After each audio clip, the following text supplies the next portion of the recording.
అది ఎక్కడ ఉన్నది రజని ఎక్కడ ఉన్నది చెల్లె ఏడున్నది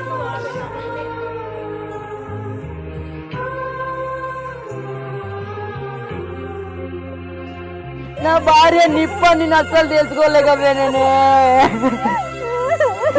నీకేమన్నా ఆయన చచ్చిపోతే నేను ఎట్లా బతుకుతునే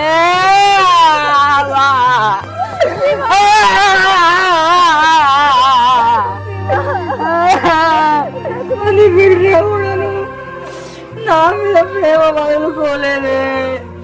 ఈ భార్గవ ముఖం ఏమంటే నేను దూరం చేసుకుందాం అనుకున్నా ఒకవేళ నీకేమన్నా చచ్చిపోతే నేను బతకపోదు